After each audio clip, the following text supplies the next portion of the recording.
Buenos días, buenas tardes, buenas noches, dominguito por la mañana, 9:05, 23 de noviembre, Javier Gato de Toscano y yo aquí, con cara de dormilones, pero bueno, Sí. que yo llevo un ratito ya levantado. Javi, ¿cómo estás? ¿Tú que eres más nocturno, más gato nocturno que yo? ¿Cómo está la Mm, a cosa? ver, yo me levanto bastante temprano, pero claro, los domingos no. Los domingos despertarse antes de las 10 o 10 y pico, un crimen. Pero bueno, Pues se aquí hace estamos lo que nosotros. sea. Criminales nosotros. Bueno, Claro. es criminal un poquito, pero yo es que no puedo estar más en la cama y yo, gracias a ti por estar aquí una horita antes, ¿vale? Que me Vale. alegro de conocerte, ya hemos estado hablando por redes, nos hemos ido conociendo. Javier Gato de Toscano, que viene de parte de un amigo, que es Andy, Juan Andrés Moya Montañez, y me Ujú. presenta gente fantástica como Javier, que viene hoy a hablarnos de poesía, que es un tema que nosotros aquí tratamos habitualmente, pero bueno, él habla un poquito más de su poesía, de su concepto de cómo ve la poesía, porque Ujú. Javier nació en Sevilla en el año 1987, años 80, finales de los 80, y es una de las voces más singulares y me atrevería a decir que arriesgada de la poesía española contemporánea, desde los años 2020, 2010, 2020 para aquí, porque él escribe incluso desde muy joven. Él es licenciado en Filología Hispánica, ha Ujú. publicado ya 5 poemarios que trazan un arco vital desde la nocturnidad underground hasta la luz de ahora de la conversión espiritual que él ha tenido. Y en esta conversión Javier, pues bueno, ha ido mejorando su estilo y él y yo hablaremos sobre esa relación que tiene tan íntima con la escritura y ciertos fantasmas creativos. Y Javier Gato de Toscano, no os lo perdáis porque es autor de Diario de un gato nocturno, de Cangrejo Pistolero, en el año 2009, 72 demonios, también de la editorial Cangrejo Pistolero, 2012, Licisca, Isla de Sítola, 2016, Flechas contra el Fuego, Huerga y Fierro en 2016 también, y Conversión de la Estatua de Sal de la isla de Siltolat, 2023. También realizó la edición crítica de Delirium Tremens de Pedro Barrantes en Cangrejo Pistolero en 2014. Javier, un Sí. currículum importante, ¿no?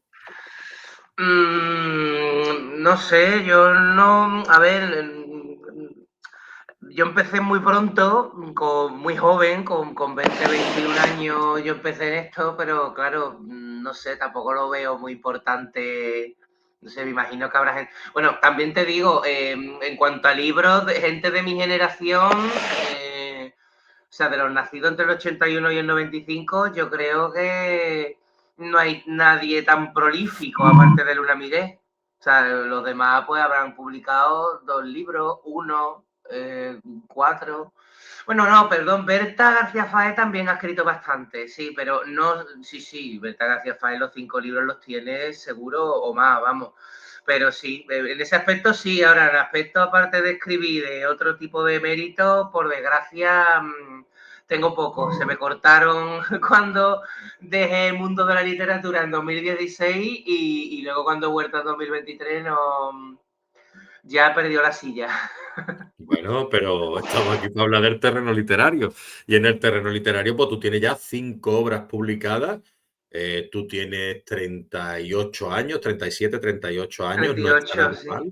No está nada Mm. mal. 5 obras, 5 poemarios, como 5 castillos que tienes ahí, porque tu poesía también es bastante profunda.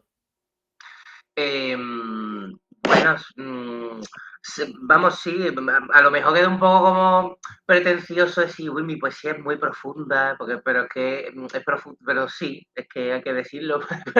Es profunda en el sentido de que, o sea, yo no profundo no soy en mi vida diaria, ¿no? Nada más que se me está viendo, ¿no? Yo sé, hablo de una forma muy pedestre pero sí es verdad que a partir de cierto momento a mí me deja de interesar confesionalismo, que veo que hoy en día vuelve muchísimo. Tampoco es que lea mucho de cosas de hoy en día, pero cuando de vez en cuando, no sé, por redes sociales, me sale de pronto poemas de gente que está escribiendo ahora mismo, veo que vuelve un poco la poesía de la experiencia, ¿no? A escribir anécdotas que a nadie le importan en un lenguaje de la calle. Entonces, bueno, yo es que empecé así precisamente, menos mi primer libro era así y a partir del segundo, o sea, al año siguiente de haber salido el libro, ya me pongo a escribir en otro estilo. Yo abandono el confesionalismo y me pongo a escribir una poesía meditativa, reflexiva, pero claro, no meditativa y reflexiva como se llama poesía meditativa y reflexiva la poesía de, yo qué sé, de Sánchez Rosillo, que es una poesía de Ujú, meditar sobre los árboles que estás viendo por el balcón, o cómo la luna, ujú. perdón, la luz del sol se refleja en un vaso, ¿no? Son meditaciones más profundas, vamos a decir, y más Pues claro, culturalistas. sí, sí, sí, sí, pero bueno, que maneja un vocabulario. Yo te veo un tío cultivado y bueno, tu carrera, digámoslo así, no tanto profesional, ¿no? Que también, pero formativa. Eres licenciado en Filología Hispánica, te has Ujú. empapado de clásicos, te has empapado de modernos y se nota en tu poesía. A ver, yo ayer estuve explorando un poquito tu poesía y te hice llegar un poema que a mí me dejó, como se suele decir, así, un poquito, pues, abrumado de decir, bueno, yo no sería capaz de escribir esto. Muchas Yo soy más de gracias. prosa, pero yo de la poesía, pues soy bastante sencillito, ¿no? Digámoslo así. Y yo quiero Ujú. leer este poema, Naverius, que Sí, dice lo siguiente, ¿no? Después, por favor, me leerás tú algunas de tus obras que tienes ahí, que sí, mostraremos. sin problema. Quiero Ujú. leer yo este poema porque lo vi en uno de los blogs que se llama Trian Arts, que tienes tú aquí, te han puesto Javier Gato, Naverius, y te han puesto aquí tu poema, y dice, Sí, al fondo se vislumbra un hombre que aúlla polillas calcinadas, disolviéndose en coletazos de gusanos, aplasta su cuerpo desmedida cabeza de piedra monolítica. Pero el ídolo nunca habla, ni sonríe, ni besa, ni llora. Solo esa piedra bebe gaviotas, que rompen el aire con grises plumas, en busca de auxilio. Solo implanta la muerte y el llanto céreo. Hombre, aquí hay un despliegue literario importante.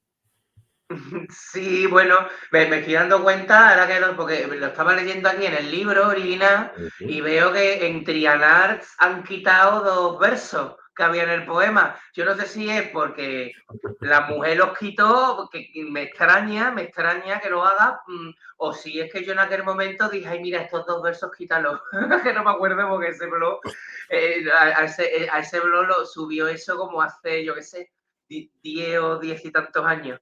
Sí, sí, Seguramente sí, sería yo sí. mismo que le diría, mira, estos 2 versos quítalos, no me gustan, y ahora sí ¿Y me gustan. tú quieres leer eso? Léelo tú, por favor. Lee tú el poema completo, léeme, enseña si puede ser la portada más cerquita de Ah, la. sí, claro, por supuesto, que Porque estoy la muy portada está alejado. muy bien. Sí, 72 demonios, que es el sí, poemario. Léeme la sinopsis y después ese poema en cuestión, por favor. la sinopsis de que del poemario. Sí, ¿tiene alguna sinopsis? ¿Por qué esa colección de Ah, poemas? bueno, pero eso no hace falta que yo lo lea, eso te lo digo yo, de qué va el poemario. Venga, perfecto, pues dímelo, dímelo. Vale, vale. A ver, 72 demonios es el segundo libro que yo escribo. Yo lo escribí entre 2009 y 2010 y en 2012 es cuando lo publica Cangreo Pistolero. Ujú, Entonces, ¿qué ocurre? Que este libro, como el anterior, es también muy confesional. O sea, yo tengo los primeros 3 libros, son muy confesionalistas. Lo que pasa es que, claro, uno lee eso y dice, ¿eso de qué de confesional tiene? Pues claro, estamos acostumbrados a que todo nos lo den migado y con la cuchara, ¿no? Entonces, que se entienda todo perfectamente. Claro, eso pues, mm, mm, eso destruye eh, toda la gracia de la poesía, si se hace así, ¿no? O sea, si yo para hablar de mi vida te cuento sea, si para contarte de que voy por la calle te digo, voy por la calle, no estoy haciendo poesía, contrariamente a lo que decía Antonio Machado, ¿no? Decía Antonio Machado, por favor, escriba usted en poesía los acontecimientos, no sé qué, que acontecen en las rúas, y dice, lo que pasa en la calle. Pues no, o sea, Antonio Machado, pues, es un horror de poeta, ¿no? Una cosa nauseabunda de poeta, sobre todo en cuanto a sus ideas poéticas, ¿no? Es una cosa, vamos, deleznable. Porque es que obviamente hablar como en la calle no es hacer poesía, ni hacer literatura en general, porque la literatura se define por un lenguaje desviado de la norma lingüística y por la ficcionalidad. Entonces, ¿esto por qué lo estoy contando yo? Ah, vale, porque lo estoy contando yo porque, aunque parezca que este libro no es autoficcional, porque es así muy rimbombante, sí lo es, ¿no? O sea, que no es autobiográfico, sí lo es. Porque cuando acaba, o sea, yo en 2009 salgo de una relación en la que yo fui maltratado, vamos a decirlo claramente, y ya está, no hay que añadirle más. Entonces, claro, en ese momento, pues yo escribo este poemario en el que tiene dos partes. Hay una parte en la que se está hablando, todo gira en torno a el imaginario del ángel caído, ¿no? La divina, el infierno de Dante, los cuadros del Bosco, ¿no? Entonces, esa caída, el yo lírico es un ángel que cae de la gloria, es decir, una, una persona que ha roto su relación y entonces acaba y esa persona que era su mundo, es como el paraíso del que ha sido expulsado. El paraíso perdido de Milton, que se me olvidó antes de decir la referencia. Eso es la primera parte. La segunda parte del libro, en la segunda parte del libro, el yo da la voz a una multivoz, decía Carlos Hahn en el epílogo de este libro, una multivoz punzante. Entonces, la voz del yo lírico se pasa a otras voces que van a hablar de el mundo como infierno, ¿no? O sea, cuando Lucifer cae por fin al mundo, eso se ve en el paraíso perdido de John Milton. En el paraíso perdido de John Milton, Lucifer no cae al infierno, cae aquí. O sea, porque es una cosa que la gente no dice, ¿no? Además, la Biblia lo dice claramente, ¿no? O sea, el diablo, el infierno no lo pisará hasta el final de los días en que el dragón y la bestia se han mandado encerrar en el lago de azufre y fuego. Pero hasta que llegue ese día, ¿dónde está el diablo? ¿Dónde ha caído? Aquí, aquí. Entonces, se habla del mundo, de que verdaderamente el verdadero infierno es el mundo y los verdaderos demonios son los hombres. Ese es el sentido del libro. No se está hablando de demonios reales, ni de... No, no, se está hablando de que el mundo es el infierno, ¿no? Me he enrollado. Ujú. No, no, no, pero está muy interesante porque has hablado del trasfondo del libro. Entonces ahora sí que me gustaría que leyeses el poema, por favor. Sí, sí, claro. Al fondo se vislumbra un hombre que aúlla polillas calcinadas, disolviéndose en coletazos de gusanos, aplasta su cuerpo, desmedida cabeza de piedra monolítica, pero el ídolo nunca habla, ni sonríe, ni besa, ni llora, solo apaga en su silencio el remolino de tifón. Solo esa piedra bebe gaviotas que rompen el aire con grises plumas en busca de auxilio. Solo implanta la muerte y el llanto féreo. Este poema no me gusta a mí mucho. Este poema es un poquito como de relleno, como paja. En esta sesión hay unos poemas buenísimos, pero Pues, este que te he leído es como ahí para pues rellenar. te parece leer uno que tú digas que es potente y que a ti te llena? Vale, vale. A ver, voy a buscarte porque los tengo como, pues claro, son 72 poemas escritos hace más de 10 años y yo ya no me acuerdo. Tengo que buscar aquí en la Ujú. lista de cuáles eran buenos y cuáles no. Mira, a ver si... No, no. Venga, voy a leer que yo creo que este es el de los primeros, por los que empieza la primera sección. Venga, sí, este es el segundo, creo. Venga. Ah, no, no, no, te voy a leer el primero del todo, el primero con el que empieza el libro, vamos. Ahí, para adentro todo. La caída desde el nido de la golondrina es infinita y tan veloz como cientos de cipreses hirvientes. En el descenso, meteorito calcinado por 1000 puñales. No se puede oír entre tanto remolino de voces y carcajadas macabras, el silencio tísico que impera en el túnel de púas. La sirena se astilla en chillidos al ser azotada con flagelos de culpa, con varas de desencanto, con colmillos de terrorífica soledad. Pero sí se puede ver, incluso al mediodía furioso, la pestífera bruma que asaeta soles enfermos, el vómito negro que flota en el vacío e impregna el cuerpo, desuella la garganta, humedece los ojos con veneno amarillento de alacranes. Gracias. Va a ver, este es mejor que el anterior, pero aún así tampoco me convence, pero claro, porque esto es un libro que yo escribí en 2010, ¿no? Y estamos en 2025. Vamos a O ir sea, progresando, no te preocupes. claro, Pero hombre, a progresando. ver, claro, hombre, a ver, esto es un progreso comparado con el libro anterior, comparado con este, esto es un progreso que te caga, esto es un vuelo en cohete, ¿no? Frente a esto. Lo que pasa que, claro, Háblame del primero también. Háblame del primero. ¿Cómo es tu introducción en la poesía? ¿Cómo te ves tú ahora que has recorrido todo este camino y coges ese libro que me acabas de mostrar, que quiero que me lo enseñes un poquito más cerca de sí, cámara, me leas el claro, título, me digas de qué va ese diario de un gato nocturno como tú? Porque yo he visto por ahí a tu sí. gato negro. ¿Cómo se llama tu gato? Mi gato Francis se llama, sí. Francis. Pues aquí Un están los nombre dos. muy cercano. Diario de Sí. un gato negro. Esa incursión tuya en la poesía, cuando eres Ujú. jovencito, veintipocos años dicho, ¿no? Sí, porque yo soy del 87, entonces pues sí, yo tendría, cuando empecé yo en todo esto, tendría 20 años y cuando sale el libro yo tenía unos 21, 22, sí, sí. ¿Cómo se escribe poesía con 22 años? Se publica. Hay que ser valiente, ¿no? No, valiente no es que tenía una suerte enorme, tiene que bajar, tiene que bajar Dios, porque claro, el mundo de la poesía no es cuestión de valentía, es cuestión de o de mucha suerte o de ser una persona muy astuta, que sabe ser hipócrita, sabe ser aduladora. Yo para eso no sirvo, yo soy muy claro, muy transparente y nada de diplomático. Lo que pasa que, bueno, vino así, ¿no? Esto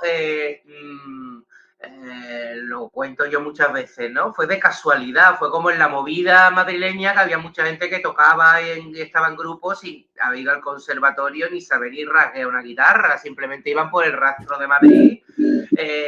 En aquel momento en España, gente moderna, había tres en toda España, entonces claro, se reconocían por las pintas y decían, oye, ¿tú sabes tocar? Yo no, yo que voy a saber tocar, anda, venga, coge el bajo y súbete ahí. Pues yo lo mismo, ¿no? Yo no había leído poesía en mi vida. Yo desde los 18 años escribía en un blog que yo tenía relatos breves, pero yo narrativa sí, algo, pero yo de poesía nada. Yo los únicos poemas que había leído eran los típicos poemas de Becky y Rosalia de Castro que hay en el libro de lengua del instituto. Ya está, yo no sabía nada. Entonces, por una amiga en común que tenía yo con otro amigo que escribía poesía, me entero de que está viendo unos recitales de poesía en Sevilla, que eran las Noches del Cangrejo. Antes de eso, recitales de poesía no había, o al menos no con la resonancia que tuvo el Cangrejo Pistolero y que luego no la ha vuelto a tener nadie en Sevilla, ¿no?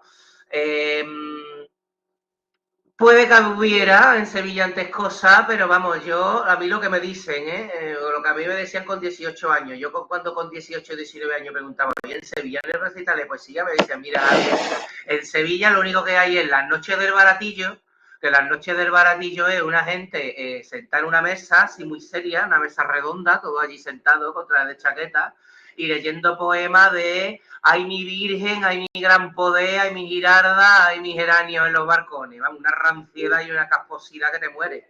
Eso era lo único que había antes. Entonces, claro, de pronto llega Cangrejo Pistolero, las noches del Cangrejo, y es que eso revoluciona Sevilla y luego revoluciona más adelante Andalucía y España. esto está todo muy borrado, para empezar, porque el mismo Antonio García Villarán, yo no sé por qué motivo, él ha renegado de su pasado y lo ha borrado. De hecho, tú intentas buscar cosas de quién era Antonio García Villarán antes de Lamparte, que era, aparte de un artista plástico, era un poeta, un gestor cultural, un editor, tal, y está todo borrado, creo que de su mano incluso. Yo no entiendo por qué, porque, oye, pero también eso está borrado porque hay mucha gente que no le conviene. Porque hay mucha gente que eso le hizo pupa, porque le hizo mucha sombra. Y entonces conviene meter eso debajo de la alfombra. Para que ahora los niños nuevos que vengan, o sea, en 2020 y tanto por ahí, me acuerdo que para la revista Mercurio escribió un artículo sobre la poesía en los últimos 40 años. Le escribió un impresentable, que no es que sea joven, tendrá pues 4 años menos que yo, y ahora se pone a hacer una historia de la poesía española de los 80 para hoy, y es que no menciona ni a una sola persona de la revuelta sureña. ¿Eso porque por ignorancia? No, porque hay una campaña activa para borrar y esconder debajo de la alfombra, borrarnos y escondernos debajo de la alfombra a una gente que si brilláramos, ellos quedarían en la nada, porque son nada, son de una mediocridad apabullante. Entonces, ¿por qué te estoy contando esto? Porque ¿cómo escribí este libro? Vale. Eh, perdona. Yo este libro, yo de pronto por casualidad aparezco en estos recitales, y entonces cuando aparezco en estos recitales, eh, ya aparezco como amigo de esta chica que escribía poesía, pero claro, después de un año yendo allí todos los días, ya mis amigos de Antonio y de Nuria Mezquita, y me dijeron, pero vamos a ver, con los personajes que tú eres, ¿cómo que tú no vas cómo que tú no escribes poesía? Que no, que yo no escribo poesía. Anda ya, en 15 días tienes 20 minutos en el escenario para hacer lo que te dé la gana. Y claro, ya me obligaron a escribir, ¿no? Por supuesto, los primeros fue una porquería. Yo lo que hice fue coger los relatos que ella tenía en el blog y darle a intro sin criterio ninguno para que parecieran versos, que soy mucha gente que lo hace hoy en día, ¿no? O sea, hay gente que es, me levanto, intro. Me hago 2 huevos fritos, intro. Y entonces me acuerdo, intro, de ti. Y digo, ¿qué mierda es eso? Es que tú has cogido un cuento y le has dado a intro, ¿no? Sin criterio ninguno. Bueno, pues eso lo hacía yo. ¿Vale? con 20, con 18, 19 años. ¿Qué pasa? Aún así, eso gustó. Yo no sé por qué, pero gustó. Entonces Antonio y Nuria me empezaron cada vez a decir más bolos, ¿no? Venga, la semana que viene en este bolo y la semana que viene en este. Cada vez esos bolos eran obviamente para leer poesía que me obligaba yo a escribir. Cuando ya tuve unos 48 o 50 poemas, ya me dijo Antonio, mira, Javier Gato tiene que tener su libro. Es imposible que tú sigas haciendo estos bolos y estos espectáculos y no tengas el libro. Y me lo sacó. Claro, esto es una cosa que es un poco que ha bajado, o sea, se te ha parecido Dios, ¿no? Porque claro, cuánta gente hay que lleva desde los 9 años metida en la biblioteca leyendo a Alexandre, a Jim Ferré y a Cetina y a no sé quién, y escribiendo poemas con la ilusión de que algún día alguien les haga la caridad de darles un premio, y se come los mocos toda su vida.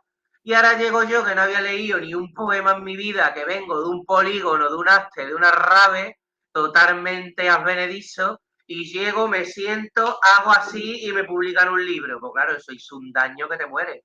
A mí me pasaba como la Veneno, que dice, yo no busqué la fama vino en busca mía. Yo lo mismo, o sea, yo no fui por las editoriales o chupándole el culo a la gente, o, ay, me encanta tu poema, like, corazón. No, no, no, yo no, a mí me lo dieron todo. Pero claro, eso es uno de los motivos por los que a mí, aún a día de hoy, hay mucha gente que no me lo puede ver, porque no perdona que ellos tuvieron que estar 20 años en su casa partiéndose los cuernos, y yo ahora llego sin intención de nada y sin interesarme una mierda la poesía en aquel instante, y hago así y me lo dan todo. Eso hay gente que aún a día de hoy no lo perdona. Bueno, pero hay que tener arte, ¿no? Hombre, a ver, yo qué sé, en aquel momento yo arte no, bueno, a ver, arte de talento Hombre, de escritura no tenía, luego ya lo desarrollé, pero yo pero en por lo aquel que tú me momento... estás contando, arte como persona, digo, hay que tener desparpajo, Ah, bueno, hay que no, subirse arte andaluz, coño.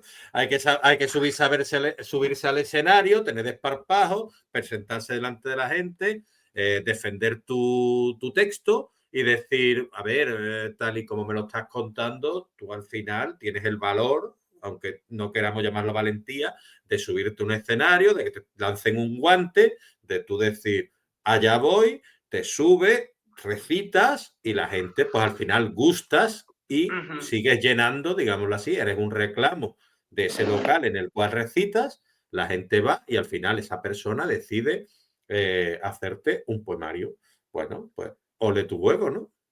Bueno, sí, vamos, en ese aspecto también te digo que nosotros en ese momento, otro de los motivos por los que se nos quiere borrar de la historia de la poesía, cuando realmente la hemos marcado, la historia de la poesía en este país, es porque, claro, como te he dicho, si se llega a la gente entera de que nosotros hemos existido, toda la gente que está ahora mismo aquí en el mundo del poético queda muy ninguneada en comparación con nosotros, porque nosotros hacíamos poesía escénica. O sea, nosotros no hacíamos el típico recital que hay tres personas muy señoreadas, sentadas todas así en una mesa lineal. Y ahora, bueno, aquí está Juan Martínez, nacido en el 87, estudió poesía hispana, filología hispánica, ha escrito estos libros, tal, y ahora la gente allí muy seria, muy comedida, muy delicada. Nosotros hacíamos el cabaret. De hecho, nuestros recitales eran en bares, con gente bebiendo, fumando, haciendo ruido, tal, y ahora aparecían Antonio y Nuria en el escenario. Buenas noches, están las noches del cangrejo, tal y cual, esto, y ahora viene no sé quién soltando chistes, bromas, impertinencia. Y ahora con todos ustedes, Javier Gato. Y era así, ¿no? No era Periquita de Un los Palotes. espectáculo, ¿no? Claro, era un espectáculo, un show. Entonces, ¿qué pasa? Que para eso te vale mucho. Porque eso es, ahora tú te tienes, ahora Javier Gato, o yo qué sé, Siracusa Bravo, y ahora tú te subes al escenario y claro, tú te tienes Y que, allí va Javier Gato, claro, y te decidido a tienes que subirse, a comer, comerse el claro, mundo.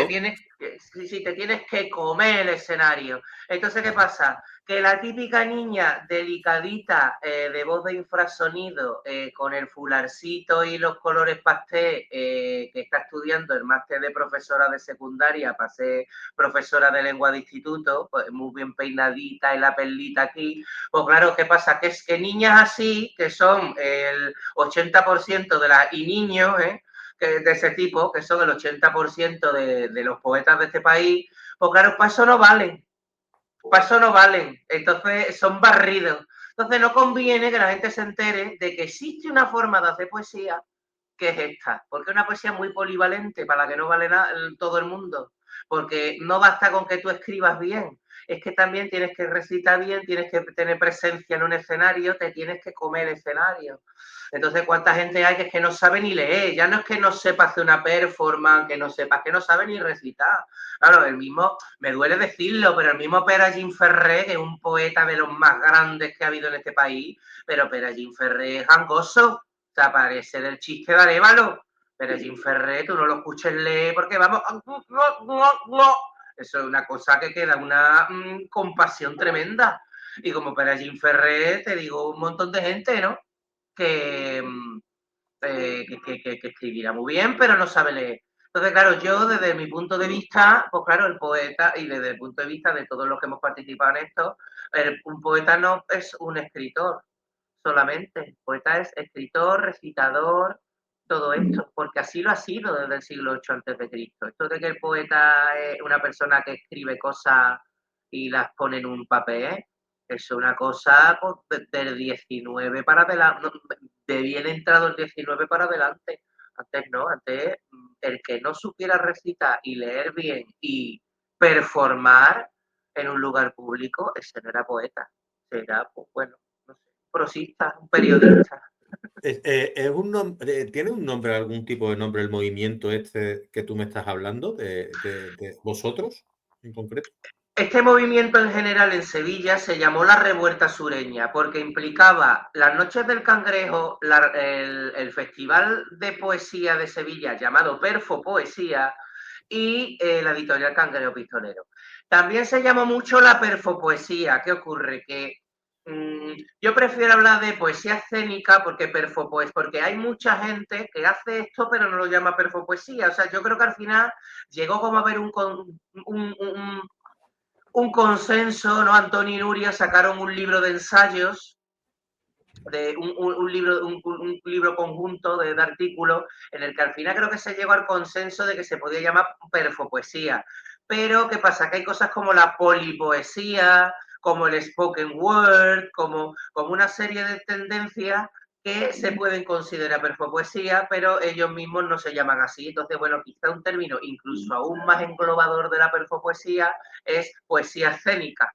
Pero vamos, que esto no era solo en Sevilla, esto había en otros sitios, ¿no? Estaba Gonzalo Escarpa, que sigue en Madrid, Gonzalo Escarpa es, bueno, un monstruo de la naturaleza, ¿no? Como Lope, ¿no? O sea, un escándalo de poeta y de maestro de la poesía de este tipo. Pero ¿qué pasa? Que quitando a Gonzalo Escarpa, que ya desde antes que apareciéramos nosotros ya estaba haciendo esto, eh, hay una polémica, en esa época hubo una polémica muy grande sobre quién empezó la perfopoesía, si Gonzalo Escarpa o Antonio García Villarán. Ya que han pasado muchos años y ya ha terminado ese pique, yo puedo decir Gonzalo Escarpa. Lo que pasa es que, por lo que sea, Antonio García Villarán como que la extendió mucho más, ¿no? O sea, Gonzalo Escarpa fue el que creó esto, pero Gonzalo Escarpa, como es, digamos, un autor muy de culto, muy underground. De hecho, Gonzalo Escarpa pues, tiene muchos libros que son libros artesanales, ¿no? O sea, libros que se hacen, que son libros de arte, ¿no? Entonces, claro, pues esto difusión tiene poquísima. La difusión de esto, por desgracia, tiene en 5 calles de Madrid. Entonces, Antonio, siendo de provincia, de Sevilla, hizo que la perfopoesía por fin saliera en televisiones, en radios, en periódicos, que lo llenase todo, ¿no? ¿Y Muy por qué te bien, cuento esto? No me acuerdo. porque yo me quedo con el nombre de Revuelta Sureña, que me ha llamado Ah, bastante la atención. Y aparte de eso, hemos mencionado a Bécquer, has mencionado a Bécquer. Bécquer es un paisano tuyo, un paisano mío andaluz, sí, muy cerquita, sevillano. sí. Y yo quería que me dijeses un poco si tú ves alguna influencia tuya de Bécquer, que yo creo que sí, quizá, y si Bécquer te parecía un buen poeta. A mí Becker me parece muy buen poeta, obviamente. O sea, Becker es el comienzo de la modernidad, es el iniciador de la modernidad lírica. O sea, si en la poesía francesa, por ejemplo, el que inicia la modernidad lírica es Baudelaire, pues en España es Becker. ¿Qué ocurre? Que, claro, comparado con Baudelaire, pues Becker se queda en bragas, ¿no? Pero esto no es culpa de Becker, de que Becker no tuviera talento. Esto tiene que ver con el contexto social y de aquel momento, la España de la Restauración, no, de la Restauración, no, en la España isabelina, perdón, que es muy distinto, ¿no? La sociología literaria que hay en Francia que la que hay en España. Eso lo explica muy bien la profesora Marta Palenque en su libro El poeta y el burgués, que te explica por qué en 1850, mientras en Francia todos los poetas eran satánicos, eran drogadictos, en España los poetas escribían en revistas tipo Telva y tipo Marie Claire poemas para señoras rancias, ¿no? Para que los leyesen mientras estaban haciendo carcetas. ¿Vale? Pues ahí te explica por qué el poeta en España tiene que aliarse con la burguesía rancia y casposa, mientras que en Francia no, en Francia lo que hacen es rebelarse sistemáticamente contra ella. Sin embargo, esto no es culpa de Becker, esto no es que Becker, como no tenía talento, pues escribía ranciedades, que tampoco las escribía, ¿eh? O sea, las leyendas de Becker son una maravilla. Lo que pasa es que, claro, en las rimas comparadas con Baudelaire, pues claro, pues no hay color, ¿no? Sin embargo, pues eso no quita para que Becker sea un presimbolista, ¿no? Con él empieza el simbolismo, que es el primer movimiento lírico moderno, realmente moderno, ¿no? Que a mí me gusta mucho. ¿Influencia en mi poesía? Pues no sé. Mm, tiene más influencia quizá en algunos poemas su teoría poética, pero su estilo poético, claro, en absoluto, ¿no? Porque claro, Becker es el comienzo de la modernidad lírica. Yo bebo no de eso, de ese post-romanticismo, yo bebo de cosas ya plenamente vanguardistas. Hasta que eso tuvo su origen en Becker. Muy bien. Sí, sí, vanguardistas que rompen con todo, básicamente. Es decir, porque tú usas básicamente criaturas mitológicas, usas también elementos bíblicos, elementos de la mitología, de la oscuridad, y se ve ahí una poesía no solo visceral, también se ve casi oscura y de castigo, ¿no? De dolor, ¿no? Sí, pero eso se ve sobre todo en en la trilogía primera, en los tres Ujú. primeros libros que escribí. Porque es que yo Pasemos al tercer libro ese de tu primera trilogía. Es decir, hemos hablado de los dos primeros. Háblame también del tercero, por favor. Vale, pues a ver, el tercero, pues un poco más de lo mismo, ¿no? Es un libro en el que el Ligisca, yo estoy hablando aquí de mi tercer libro, mi segundo libro, como dando por hecho que la gente sabe de qué libro estoy hablando y a mí no me conocen ni en mi casa. Me tengo que acordar de decir los títulos. Eh, Ligisca, que es el tercer libro, es un poco más de lo mismo, ¿no? Yo hasta ese momento, a mí lo que me habían enseñado muy precariamente, porque claro, date cuenta de que yo, cuando llego al mundo de la poesía, yo formación literaria y competencia literaria no tengo ninguna. En narrativa sí, yo leía mucha novela, pero pues, en poesía yo no había, como te he dicho, yo no había leído poesía ninguna. Entonces yo la formación literaria que tuve no fue hasta que entré en filología, porque yo antes de entrar en filología hice año y medio de publicidad. Era simplemente ir a los bares y escuchar poetas. O sea, era como los juglares, una formación muy oral. eh, entonces, claro, yo no sabía cosas muy básicas como que se puede escribir poesía sin tener que hablar de tus sentimientos, ¿vale? Porque hay gente que se piensa, ¿no? La poesía es hablar de mis sentimientos y de cómo me siento. No, no, no, eso es muy básico. Eso es una poesía muy de charca, muy de poesía muy de la Tagliatella, pero la gran poesía, claro, y muy del primar, escribí de mis sentimientos y escribí de mi verdad, pero la gran poesía es toda mentira. O sea, como decía Pessoa, el poeta es un fingidor. Eh, la poesía no es hablar de lo que a ti te ha pasado en la vida, de que te ha dejado tu novio, eso no, eso es charca, porque a nadie nos importa ni tú ni tu novio. Entonces, ¿qué pasa? Que yo estas cosas ya las sé, quien no las sepa, pues se las estoy diciendo yo aquí, esas cosas no las sabía en aquel momento. Yo me creía que la poesía iba de eso. Entonces, los primeros tres libros, pues son muy de catarsis, son libros muy de hablar de mi dolor, de hablar del dolor, que era mucho en aquel momento, por cosas personales, por circunstancias mías personales. Entonces, el tercer libro sigue siendo así, sigue siendo un libro de hablar de cosas mías. Lo que pasa es que, ¿qué ocurre? Que a partir del segundo y tercer libro yo ya no me pongo a hablar de los sentimientos de forma desnuda, ¿no? Y clara, sino que utilizo la técnica del correlato objetivo, tal y como la llama Eliot, ¿no? ¿Qué es el correlato objetivo? El correlato objetivo es, por ejemplo, poemas en los que aparentemente se está hablando de un cuadro, yo qué sé, Acteón devorado por los perros de Diana. Y se supone que el poema da la impresión de que parece que simplemente estás describiendo un cuadro, pero en verdad el poema no va de un cuadro. Porque a partir de eso que estás describiendo, indirectamente estás hablando de ti mismo. O sea, estás hablando de una estatua, de un paisaje, de un cuadro, de un no sé qué, para hablar de ti mismo en realidad, ¿no? ¿Por qué estás hablando de Acteón y no estás hablando de Danae, o no estás hablando de Perseo, no estás hablando... ¿Por qué? Porque en realidad tú no me quieres contar esa historia por el hecho de contármela. Quieres hablarme de ti, ¿vale? Esa técnica se llama el correlato objetivo. Por eso en 72 demonios, que parezca que aquí se está hablando de, aunque cualquier persona básica que se lea el libro se cree que de lo que se está hablando en este libro es de demonios y de satanismo, en verdad no se está hablando de eso en absoluto. Se está hablando de que el poeta ha sido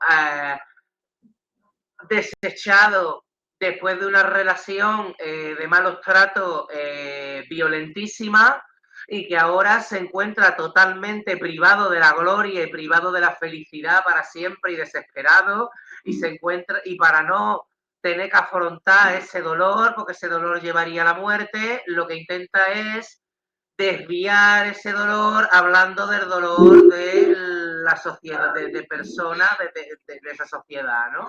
O por ejemplo, el Liquiska, de que es lo que estamos hablando, este tercer libro. En este tercer libro, que no lo he encontrado, no he encontrado ningún ejemplo por mi casa, no puedo enseñarte la portada. En este tercer libro, ¿de qué se está hablando? Pues se está hablando en verdad también de cosas personales, se está hablando de otra relación. Se está hablando de otra relación que se parece a la relación en la que se inspira el libro, ¿no? Que es la Muy de bien. Mesalina y Claudio. A ver, lo que se ve ahí es eso, ¿no? El desgarro, ¿no? Lo peor del ser humano, ¿no? Las miserias del ser humano, pero tú lo transformas en demonios, ¿no? Que sería un simbolismo de los demonios que llevamos dentro. Claro, exactamente, por supuesto. Y el Liquisca lo mismo, ¿no? El Liquisca, para quien investigue, el Liquisca es el apodo, o sea, el seudónimo que Mesalina se ponía para escapar de su palacio y bajar a la Suburra, el barrio de la prostitución de Roma, para disfrazada de esclava que iba para entregarse a las plebes de Roma, para hacerse pasar por prostituta. ¿Esto por qué se está contando? Porque esto es History Channel y te voy a contar una historia, ¿no? A nadie le interesa que se vea History Channel, no, porque realmente al hablar de Mesalina te estoy hablando de mí. El poema no va de Mesalina, va de mí. Y esa es la forma inteligente de hacer, porque claro, la poesía nunca podrá ser objetiva, objetiva es la narrativa. La poesía siempre va a ser subjetiva. O sea, si tú haces un poema objetivista, es decir, una descripción pura y dura de, a ver que no se ve la marca, esto, pues eso no es un poema, eso es un texto descriptivo, nunca será un texto lírico. Ahora bien, hay que hacerlo, como decía Lola Flores, con método. Claro, Qué grande, ¿no? Las flores. hombre, eso es maestra para todas las artes y todos los oficios en la vida. Para todo tiene una sabiduría. Entonces decía Lola Flores, con método. Entonces, ¿qué pasa? No es lo mismo decir, te echo de menos, sin ti no puedo vivir, poesía carpetera de la Super Pop, de estos tipos poetas, de estos típicos poetas que los publican en Espasa Poesía, porque claro, no es lo mismo esa bazofia que habla de tus sentimientos, pero por medio de estas técnicas tan sutiles y tan elegantes de las que te estoy hablando. No es que no haya que hablar de los sentimientos, ¿no? Hay que hablar, pero con método. Muy bien. Y Licisca, Lycisca, Licisca, que es el nombre de tu tercer poemario, ¿qué significa? Sí, es de lo que estaba hablando antes, ¿no? Liquisca quiere decir, es un seudónimo, Liquisca es un helenismo que utilizaban los latinos, los romanos, que es como la loba. Entonces, claro, Mesalina abandonaba el palacio de noche con una esclava suya, las dos vestidas de esclava, para que no las descubrieran. Entonces bajaba al barrio de la prostitución de Roma, que era la Subura, y allí se vendía por 4 duros a centenares de hombres, con el nombre de Vale, vale. Liquisca. Por eso se Muy llama bien. el libro así. Perfecto. Pues es una historia para adentrarse en ella, desde luego, ¿eh? O sea, me gusta y me gusta cómo lo explicas, obviamente. Y luego pasamos a un nombre muy potente, porque claro, te imaginas una batalla, ¿no? Te imaginas ahí un poco Gladiator, ¿no? De decir, flechas contra el fuego. Que flechas contra el fuego, estar asediado por el fuego. Eso es una manera ya muy simbólica, muy potente, muy visual de decir, ¿quién no le aterra morir quemado? ¿No? Entonces, en la guerra tú utilizas flechas, flechas contra el fuego. ¿Qué significa ese poemario para ti?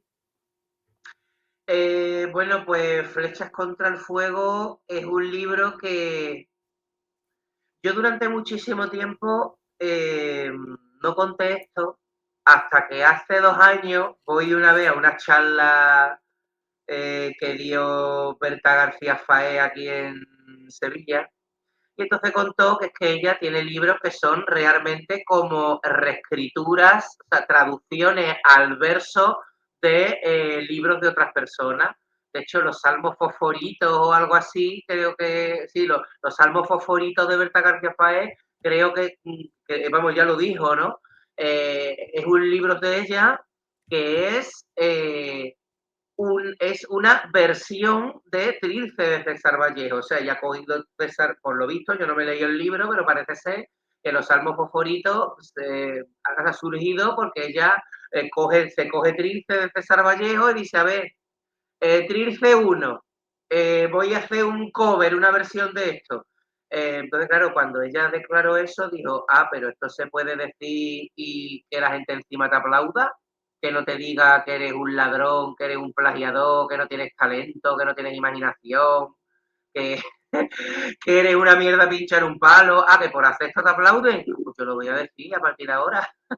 Pues ahora yo siempre tengo como una vergüenza muy grande mm, aunque parezca que yo no tengo vergüenza, ¿no? Que se me ve así, pero yo tengo siempre mucha vergüenza de pensar que esto a la gente no le va a gustar, esto a la gente no le va a gustar, me refiero a los entendidos, ¿no? O sea, yo al público general a mí me da igual que a la gente no le guste, ¿no? O sea, que a mí que una persona que va al primar y va a ver cómo encienden las luces de Navidad el 8 de diciembre y se pone a bailar mientras han encendido las luces de Navidad, a mí no me interesa, a mí me da lo mismo que le guste o no. De hecho, ojalá no le guste, ¿no? Porque si a mí yo empezara a gustar la gente que va a la tagliatela, eso querría decir que soy un mierda escribiendo, ¿no? Pero a los entendidos yo siempre digo, como yo haga esto no les va a gustar, les va a parecer una mierda, no sé qué, no tengo siempre como esa cosa de tengo que gustar. Y claro, Berta García Faé en esa charla pues dijo que va, chiquillos, y esto es una técnica que hace no sé quién y no sé cuál, la poesía estadounidense que la he estudiado yo en la escuela, en la Universidad de Brown, en Yale, y digo, vale, pues nada. Entonces, Flechas contra el Fuego es lo mismo. O sea, Flechas contra el Fuego es un libro que consiste en reescribir poéticamente autores como McIntyre, Martha Nussbaum, esta mujer, ¿cómo es? La señora esta que escribió El gobierno de las emociones, que es un ensayo de ética, no me acuerdo, una filósofa española. Una filósofa española. Entonces, un libro de filosofía política, ¿vale? No de política, de hablar de el Sánchez, el Rajoy, no, eso es charca. Es una cosa como más elevada, ¿no? Es más de filosofía política, de hablar, de hacer reflexiones sobre lo comunitario. Entonces este libro es mucho más maduro porque a partir de este libro ya por fin se acaba ese marditismo de hablar del dolor, de lo que yo sufro, de no sé qué. No, a partir de ahora yo no voy a hablar de mí porque es que yo no intereso. O sea, voy a meditar, reflexionar sobre asuntos.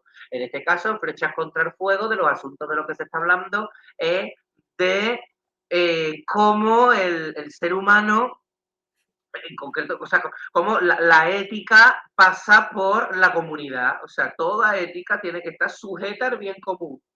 Por supuesto, un alegato en contra de, o sea, es una refutación del individualismo que existe hoy en día, ¿no? La sociedad hoy en día es individualista. Yo soy profundísimamente antiindividualista. O sea, el individualismo, eso de la libertad, ¿no? Cada vez que la gente saca la libertad, a mí se me seca la piel.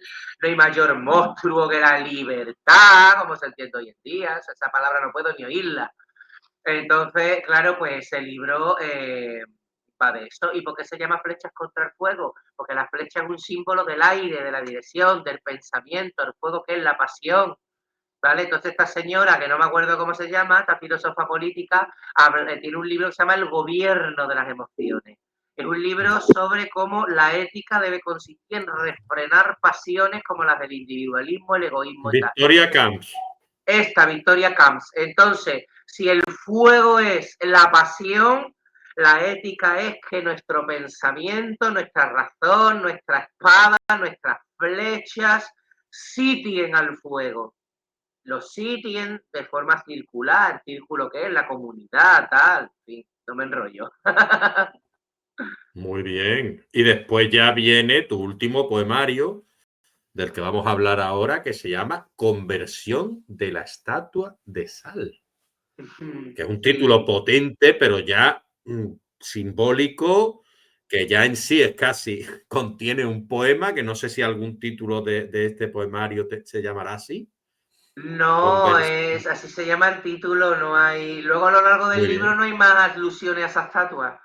Háblame de esa estatua. ¿Por qué esa estatua de sal? ¿Qué significa? ¿Y tienes algún poema que quieras leernos de este último poemario también? Para que vayamos el progreso desde esos inicios hasta ahora de Javier Gato. Vale, sí, sí, sin problema. A ver, es muy interesante esto de la estatua de sal, porque claro, hay mucha gente que ha hecho reseñas y yo entiendo que, que, que, em, que esto una persona no lo saca por leerlo, ¿no? Porque claro, son cosas tan personales y tan autobiográficas que por muy buen crítico literario que tú seas, no lo sacas. Ni falta que hace, porque un crítico literario no tiene por qué, o sea, el crítico literario no es un traductor que te traduzca al cristiano el libro, ¿no? El crítico es un intérprete, o sea, no es un traductor, es una traducción e interpretación. Bueno, pues el crítico literario no es un traductor, es un intérprete. No se puede esperar que el crítico literario mmm, adivine con su bola de cristal y sus cartas todas y cada una de las cosas que pensaste cuando escribiste el poema. Para eso ya estoy yo que te lo cuento.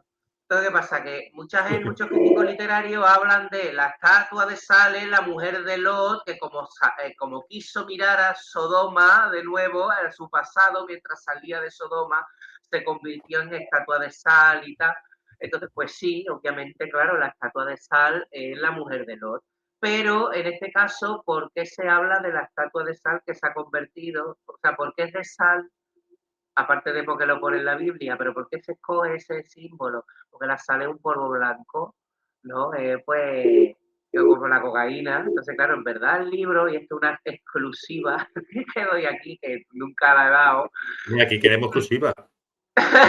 Sí, o sea, ¿qué significa esto? Esto de la estatua de saque es como una conversión, sí, pero más específicamente aquí de lo que se está hablando, más que de una conversión religiosa, no sé qué, aquí se está hablando de una desintoxicación, porque la sale, pues, caí por la madrugada, como me huele a sal, eso se está hablando, ¿no? Entonces, eh, que la sal también es el resultado de. Purifica, ¿no? La sal purifica, ¿no? Claro, la sal purifica porque además un elemento puro que en la gran obra, cuando se mezclan el mercurio y el azufre, que son dos elementos opuestos, a partir de esa coincidencia opositorum sale la sal, que es un elemento importantísimo dentro de la gran obra alquímica. Entonces, en este libro hay también una dialéctica, ¿no? O sea, se pasa de. Hay una tesis, una antítesis y una síntesis, y, y, esa, y va de eso, ¿no? Eh, Más que de una conversión religiosa al uso, aunque para hablar de las. ¿Ve estas formas oblicuas, oscuras, enrevesadas de habla de uno? En vez de empezar un poema diciendo, porque cuando yo me metí una raya no sé qué, pero ya me he dado cuenta de que eso es malo, no hay que hacerlo, no sé qué. Claro, yo eso no puedo hacerlo, porque como yo no escribo para los imbéciles, pues claro, yo no puedo hacer, pues yo no puedo hablar como estoy hablando, yo no puedo escribir un poema como estoy hablando aquí contigo, porque eso sería dirigirme a gente imbécil, a gente poco sutil, poco elegante, poco sofisticada, ¿no? Entonces, claro, en vez de decir eso, pues claro, yo utilizo una serie de elementos que vienen de la tradición literaria, de todas estas literaturas de confesiones y de santos, y de literatura de santos con pecadores y arrepentidos y conversos, ¿no? Pero para hablar de qué, de que yo me he arrepentido de no sé qué pecado, me he convertido, no, para hablar de mi proceso de desintoxicación, ¿no? Ujú. Y hablando de todo esto, ¿crees tú en el perdón? Después de hablar de la culpa y de todo esto que hemos hablado. Yo no creo en el perdón, yo creo en la retribución. El perdón me parece un error muy grande, o sea, me parece una gran equivocación, me parece que creer en el perdón no... eh, de hecho, yo a día de hoy hay muchísimas personas que siguen haciendo la vida imposible en el mundo literario. Hay gente que sin motivo ninguno, porque yo no les he hecho nada malo, entonces esas personas ya les llegará. Pero sí es verdad que hay personas que me están haciendo ese daño aún a día de hoy, porque yo en su día se lo hice. Sin intención ninguna, porque yo en aquel momento era un niño con 20 años, yo no sabía lo que decía y yo pues ofendí a estas personas. Y estas personas, pues aún así, aunque yo lo hiciera sin mala intención, estas personas están en su derecho de cobrarse hasta mi última lágrima.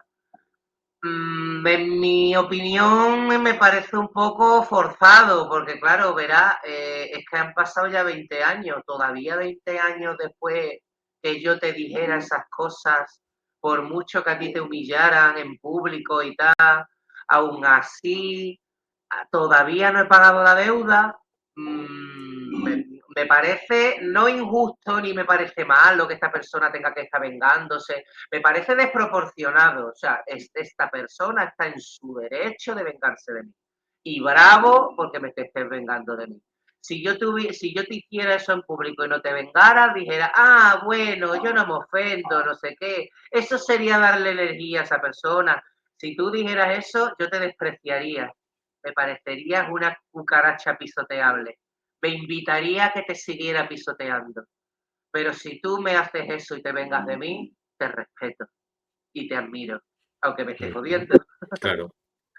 Sí, pero en la proporción del castigo está la virtud también, ¿no? Claro, Entonces es lo que estamos hablando un poco. claro, exactamente. Yo creo en el ojo por ojo, el diente por diente, golpe por golpe. No 8.000 millones de golpes por un solo golpe. Entonces, claro, lo que me sorprende de esta persona es que 20 años después todavía necesite hacerme daño a mí. Eso es lo que Ujú, juzgo. Malo, ujú, no el hecho ujú, de que esta persona tenga que devolverme el golpe, ¿no? Eso para mí es la única manera de ser justo y de ser santo. Todo lo que no ujú, sea devolver el golpe es deleznable.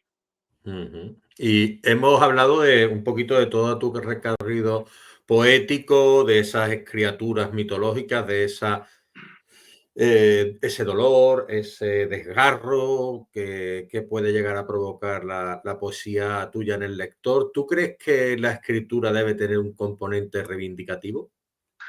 Sí, porque esto tela.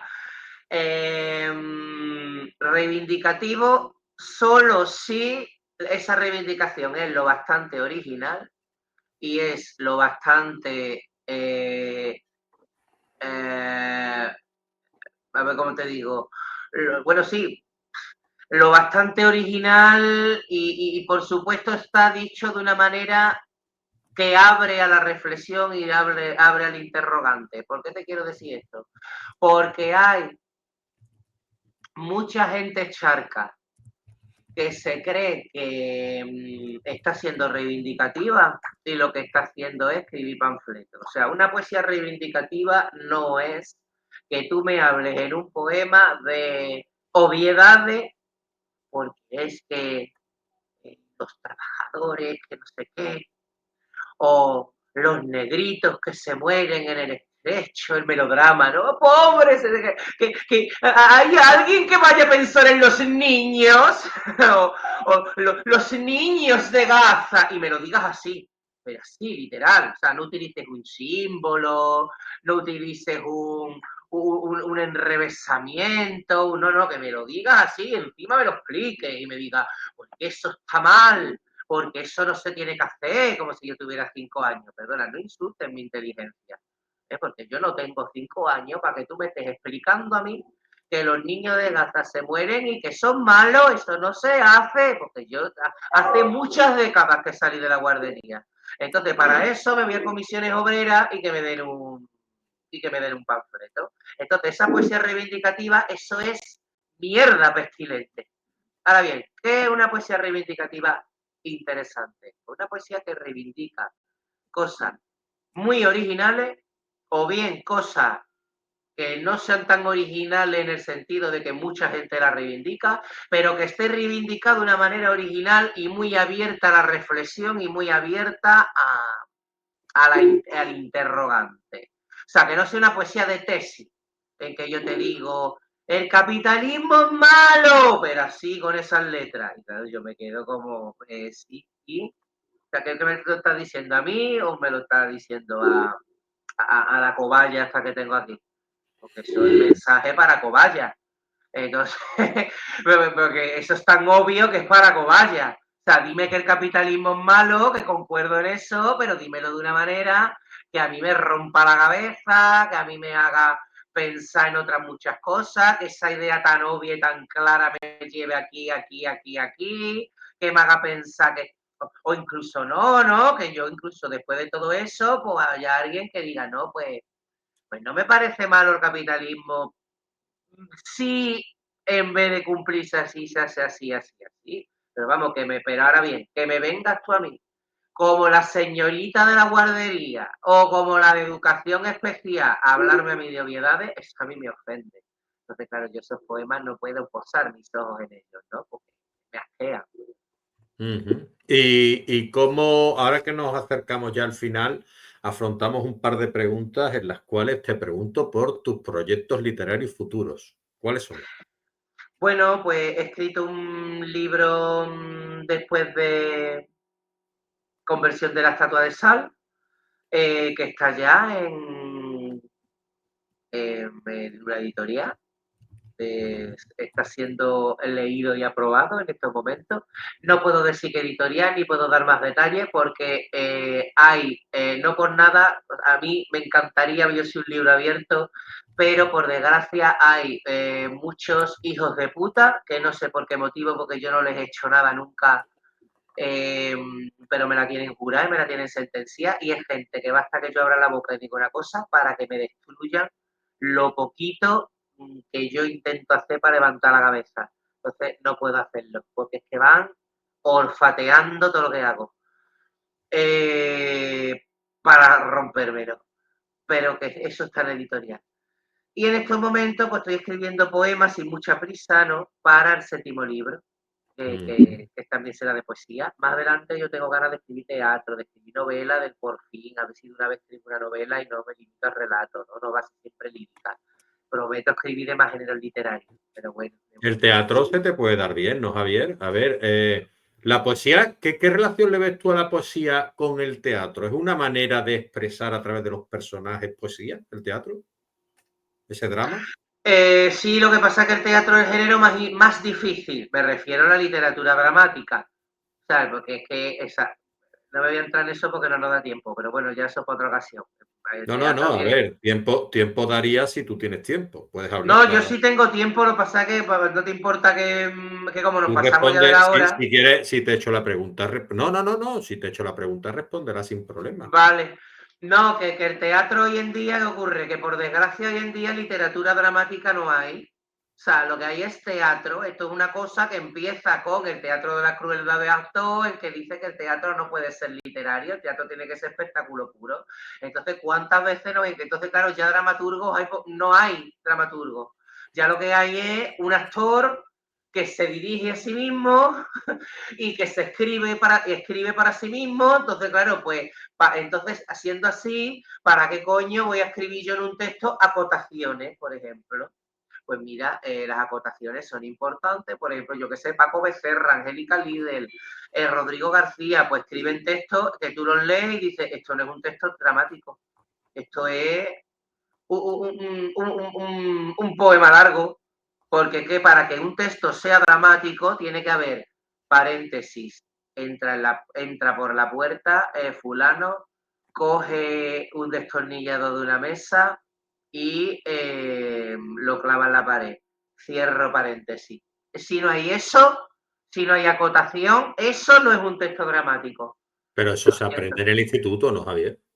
Se aprende en el instituto, Vamos a pero ver, luego yo he leído Bodas de Sangre, he leído Yerma, he leído, yo qué sé, a Lorca y a miles de dramaturgos y eso se aprende en el instituto. Tú ves las acotaciones directamente, ¿no? hombre, a ver, ya, pero también se aprende en el instituto que para escribir poesía hay que rimar y hay que medir las sílabas y luego tú cuando sales del instituto y te metes en poesía te das cuenta de que Claro, no, de que hoy en claro. día quien se atreva a hacer eso, bueno, medir las sílabas sí se sigue midiendo, ¿no? Pero quien se atreva a rimar, pues bueno, está haciendo el ridículo, está haciendo el hazmerrey de España, ¿no? O sea, quien ¿Es coño ridículo rima. lo de rimar ahora o qué?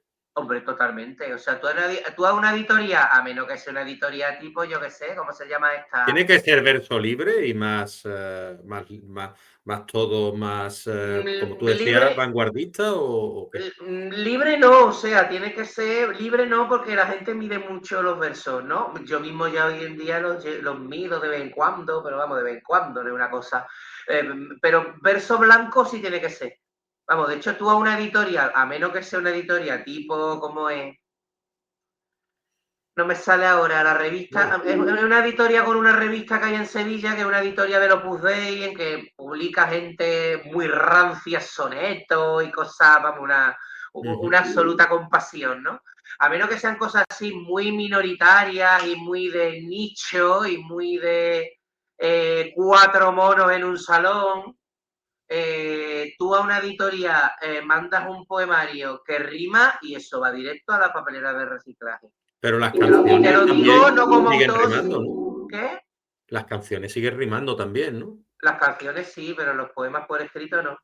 Entonces, Ujú. te lo digo, pero no como poeta, te lo digo como colaborador que he sido de editoriales, porque yo no solamente he sido autor de una editorial que me han publicado, yo he estado detrás de editoriales viendo lo que hay detrás de las bambalinas. Y te puedo decir que el libro que llega a una editorial de poesía que rima, libro que va a la basura, a menos que sea Ujú. un libro que yo qué sé, Claro, que claro, ¿no? Yo te a pregunto menos que sea una, porque a menos que sea una editoría casposa, pero vamos, una yo te editoría pregunto medio decente. porque, porque quiero aprender a hacer cosas, ¿sabes? Y saber cómo va el asunto, porque no estoy tan metido en poesía. Tú me dices esto y yo estoy tan acostumbrado ahora a leer verso blanco, a leer verso libre y tal, y creo que transmite mucho más también que la poesía rimada, ¿no?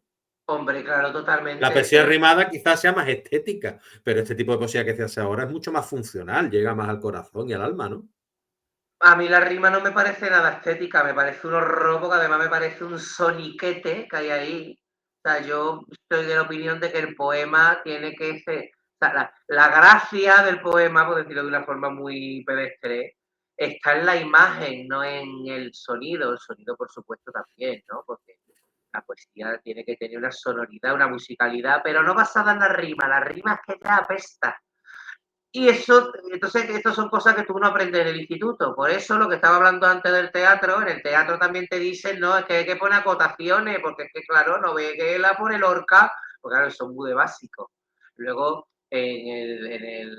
cuando alguien estudia arte dramático o lo que sea, mmm, luego te enseñan muchas cosas. Sin embargo, yo no estoy de acuerdo con que haya que ser tan moderno que no haga falta poner acotaciones. De hecho, se puede ser muy moderno poniendo acotaciones, nada más que hay que ver Valle Inclán o todo el teatro el nuevo teatro español que se llamó, todos estos dramaturgos neovanguardistas de los años 60-70, el teatro underground que hubo en los 60 y 70 en España.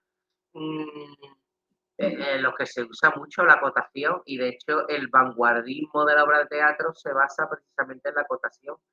¿Por qué? Porque se hace esto. Por ser moderno, no. Yo creo que ocurre básicamente porque si poesía nada más que la leen 100 personas en este país, ya teatro lo leen 5. O sea, ¿quién coño va a ir a una librería y decir, me voy a comprar un libro de una obra de teatro? Por favor, ¿quién? el dramaturgo y el padre del dramaturgo, ¿no? Y la mujer del dramaturgo, ¿no? Ha quedado un poco a lo mejor para ser representado, ¿no? Más Claro, público, ¿no? exactamente. Claro, entonces ya yo me imagino que los dramaturgos, que Angélica Líder, que Paco Becerra, dirán ellos, ¿para qué voy a escribir yo un texto dramático si esto no lo va a leer ni el tato? Pues nada, pues si llega el caso que alguien me lo quiere publicar, pues yo publico simplemente los apuntes que yo escribo para mí, para saber lo que yo voy a decir, pero yo no me voy a decir, yo no voy a poner entre paréntesis eh, camina hacia la derecha con una bolsa de basura y la estrello contra la pared. Porque yo ya sé, porque como yo me escribo, me dirijo, me produzco y me interpreto, ya no Pero es como una... yo creo que eso es la base del drama, del teatro y del cine, ¿no? El que yo me En lo la guiso, yo me lo acotación, como. ¿no? La acotación, lo que tú le dices al personaje que tiene que hacer, ¿no? Hombre, claro, sí. Lo que pasa que ocurre, que ya hoy en día, no, yo ya no, o sea, ya como al teatro no va nadie, o sea, si no van ni al cine, van ahí al teatro, entonces claro, como el teatro no es rentable, ya el teatro no hay dinero para, como eran antes las compañías de teatro, que había un dramaturgo que se limitaba exclusivamente a escribir, un hombre que se limitaba exclusivamente a dirigir, una compañía, perdón, una compañía de teatro formada por 14 o 15 personas. Eso ya no existe. Eso ya, vamos, eso murió hace casi un siglo. Hoy en día, ¿qué es lo que hay? Hoy en día lo que hay es una única persona que es la que escribe para sí mismo, se dirige a sí mismo y se interpreta a sí mismo. Como mucho, otra más. Entonces, ¿qué pasa? Que como esa persona, ella se lo guisa y ella se lo come, pues ¿para qué va a poner una acotación ni nada? Pues te digo, ¿para qué? Por consideración a tus lectores. Es que a mí no me vale nadie. ¿Quién vale leer teatro en España? Bueno, nadie no, te leo yo. Entonces, por consideración a mí, aunque yo sea la única persona en toda España que lee teatro, te ruego, Angélica, que me pongas entre paréntesis las cosas que hace en el escenario para que yo me pueda hacer una idea. Porque como da la casualidad, como se da la circunstancia de que no representas apenas nada en España, nada más que lo representas en Aviñón, pues como comprenderás, no me voy a pagar un avión para ir a Aviñón y me voy a gastar 70 euros en tu obra para ver qué obra has hecho. No, me quedo en Sevilla y me la leo y me imagino cómo sería esa obra que estás haciendo en Aviñón, Angélica querida. Entonces, te rogaría que pusieras paréntesis en las cosas. No vas Muy a bien, dejar de ser moderna por muy hacerlo. bien. ¿Qué le dirías tú, después de lo que sabes ahora, a ese Javier Gato de 20 años que empezaba en esto de la escritura? Pues me daría un consejo no para escribir, porque yo no puedo darle a nadie consejo, porque como esto no es una cosa que se enseña, esto no es un taller de escritura, esto de las escrituras creativas, eso son excusas que se ha inventado la gente para poder comer de algo, ¿no? Porque claro, como filología hispánica es una carrera absolutamente inútil, que no sirve para nada, pues entonces nada más que sirve para ser profesor de instituto o de universidad, cosa a la que solo llega eh, el pariente del catedrático o la novia del catedrático o quien se la chupa al catedrático, o sea, si no cumple esos tres requisitos, jamás trabajarás en la universidad, solo te queda ser profesor de instituto. ¿Qué pasa? Que como obviamente nadie quiere ser profesor de instituto, porque ese es el trabajo más miserable y más peligroso que a día de hoy existe en España, ¿qué hacen? Se inventan estos de talleres de escritura creativa, pero eso es como inventarse que curo con las manos. Lo mismo, es una manera de inventarse un rollo para sacar dinero, porque es que nadie puede enseñar a nadie a escribir.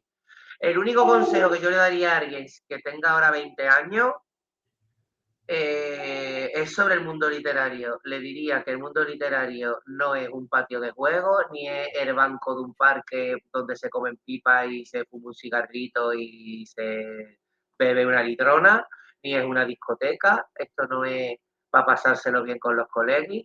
El mundo literario es una estructura mafiosa, clientelar, coercitiva, y hay que tener mucho cuidado con lo que se hace y con lo que se dice, porque cualquier cosa, por mínima que sea, puede ofender a alguien gordo y que esas consecuencias se noten para toda la vida. Entonces hay que tener mucho cuidado en este mundo.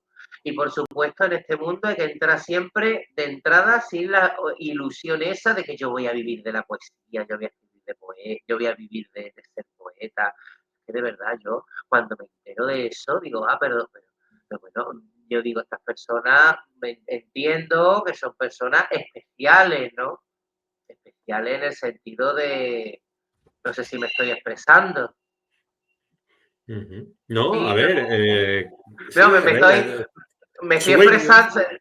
No, pero me explico cuando digo personas especiales, Sí, sí, sí, sí, sí, se sabe a sí, qué sí. tipo de especialidad me estoy refiriendo, ¿no? Vale. Ujú. Esto tienen que ser personas especiales, personas mm, que a las que les movieron la cuna muy cerca de la pared, ¿no? Cuando eran niños, que se cayeron al suelo cuando los parieron, ¿no? Porque ¿en qué cabeza cabe que tú vas a vivir de escribir poesía, de escribir nada, en qué cabeza cabe, ¿no?